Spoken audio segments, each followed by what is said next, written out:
Oke guys, halo selamat datang semua di sesi kedua kita. Sebelum kita mulai sesi ini, jangan lupa untuk like dan subscribe channel YouTube kita. Dan kalau misalnya kalian ada suggestions buat ide-ide atau apa yang perlu kita bahas, bisa langsung drop komen di bawah. Oke? Ya, langsung ketik-ketik.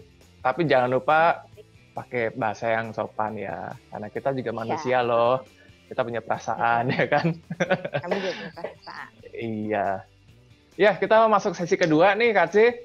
Kita mau bahas manfaat cosplay dalam kehidupan kita sehari-hari. Dan seperti yang di video lalu, udah gue kasih pesan, ortu harus nonton. Nah, coba nanti kalian ajak ortu kalian untuk nonton video ini, supaya nambah-nambah wawasan mengenai cosplay.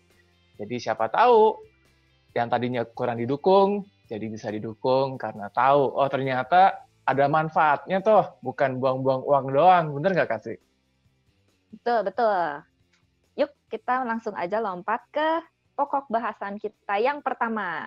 Oke, yang pertama. Belajar acting. Belajar acting. Ya, jadi kan gini, cosplay itu memerankan karakter. Nggak cuma pakai kostumnya doang kan, tapi kita harus jadi karakternya itu. Nah, itu kan sebenarnya kita belajar acting. Setuju nggak, Kak Sri? Setuju. Jadi kayak nggak cuman kostumnya aja nempel ke kalian, kalau bisa tuh pembawaannya juga bisa kalian tampilkan gitu. Apalagi kalau kayak buat di panggung dan segala macamnya, karena kita yakin kalian pasti nge-cosplayin suatu karakter itu, kalian juga sepenuh hati, kalian suka gitu sama karakter itu. Ada maksudnya kalian pilih mereka. Benar. Jadi kalau kita cuma pakai kostum, datang ke event, terus nggak ngapa-ngapain gitu, orang kan juga nggak ngerti ini sebenarnya siapa, terus penggambarannya gimana, di film itu dia penjahat atau orang baik, atau siapa gitu, punya kekuatan apa, kan nggak tahu, nggak semua orang nonton apa yang kita nonton juga kan. Jadi kita harus memerankan karakternya itu.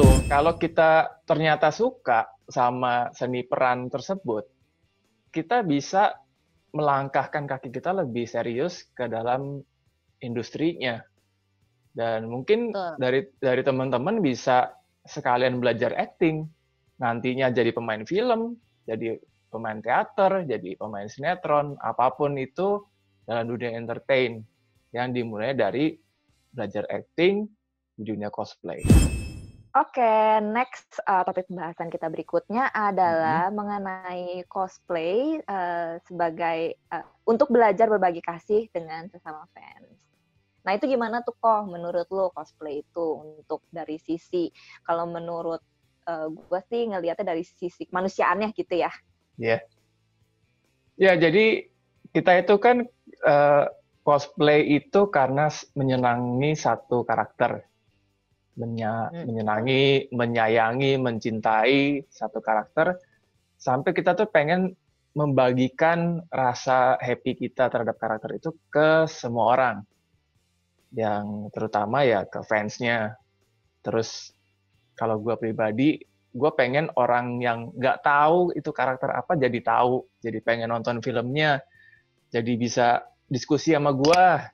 Oh ternyata dia tuh begini ya, terus ternyata ada plot twist-nya begini ya, ending-nya begini ya, begitulah pokoknya semua dibahas.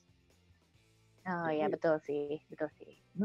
Jadi kita belajar untuk nggak egois gitu, nggak cuma keep the character for ourselves gitu, tapi juga kita bisa sharing ke orang. Oh, ternyata ini karakter. Oh, jadi maksudnya kita nge-sharing secara sehat lah gitu. Secara sehat. Kita sebagai sesama penyuka dan kita sebagai orang yang sama di industri ini, ya kita memperluas wawasan kita juga dari sini gitu kan. Iya. Jadi mungkin kita bisa sharing karakter ini menginspirasikan gue loh. Gue jadi semakin baik, cara berpikir gue semakin dewasa.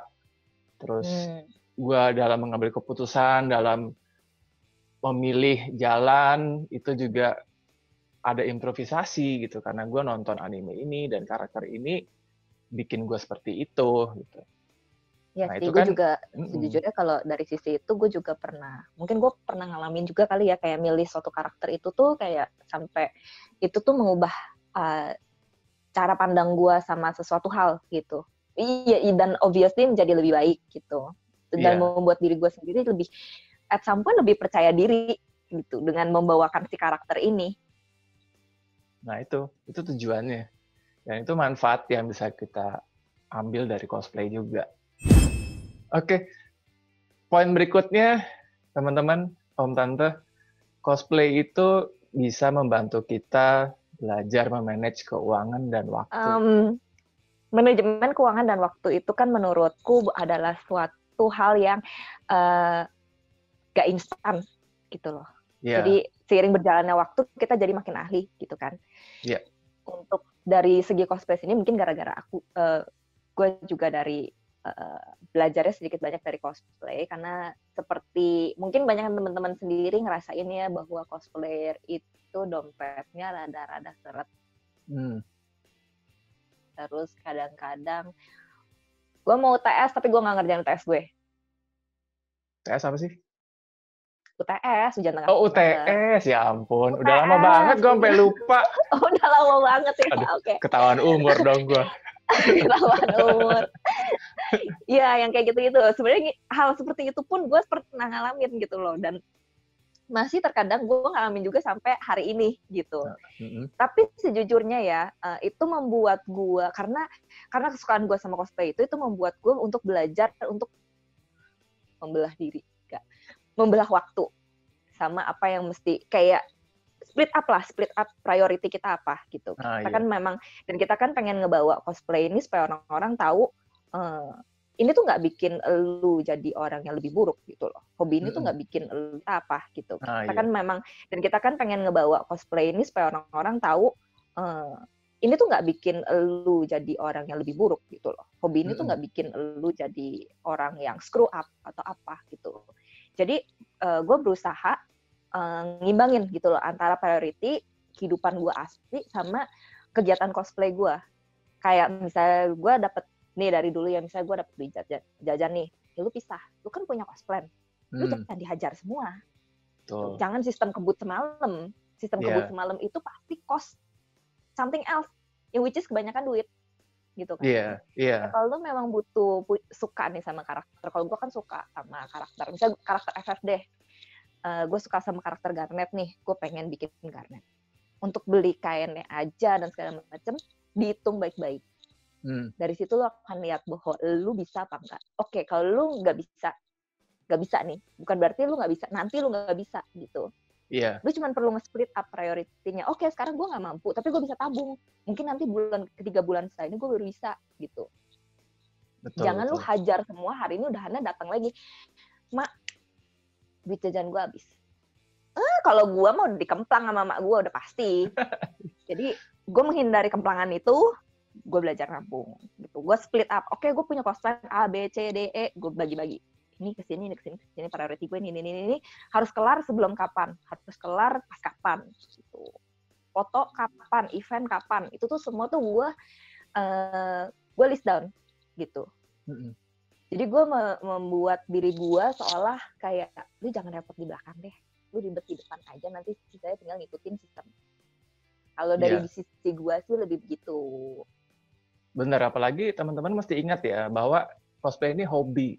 Hobi itu kan bukan yang utama dalam hidup kita, tapi satu sampingan yang bisa kita jalanin hari ini, kita tunda sekian tahun, lalu kita continue jalanin lagi. Nggak yang terus-terusan gitu kan. Iya kan? Kalau jadi, menurut aku gitu, unless kalian memang benar-benar super full time di situ ya. Iya, kecuali udah jadi pekerjaan gitu ya. Mata pencaharian, nah itu beda lagi. Bahwa lo memang harus habisin waktu, fokus yang ngerjain itu. Ya lakukanlah seperti itu. Apa yang harus kita jalanin sekarang, ya kita jalanin dulu.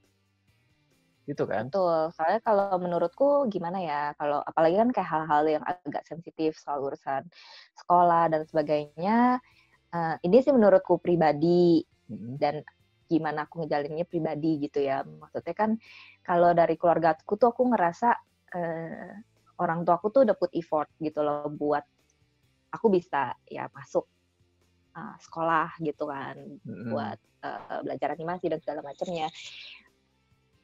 Itu salah satu cara untuk aku bisa membanggakan mereka lah, gitu loh. Jadi gimana caranya supaya orang tua itu ngelihat, oh ya, nilai lu bagus-bagus aja ya. Bahkan dengan lu cosplay pun masih oke ya, gitu. Mereka tuh ngelihat dari situ awalnya, makanya mereka kayak, oh oke, lu mau berhobi itu ya jalanin deh. Asal lu nggak aneh-aneh aja, asal lu nggak gimana-gimana gitu. Asal nilai lu angkanya, awas ada yang merah ya. Selesai itu kalau misalnya ada yang merah gara-gara kalian salah ambil keputusan di sini. Kalau menurutku sih gitu ya. Kalau dari aku gitu. Nah, teman-teman cosplayer, kita itu kalau pakai kostum, pakai make up, pakai segala macam, terus turun ke event nih, pasti kan ada orang-orang yang melihat kita tuh nggak sesuai harapan dia. Jadi kalau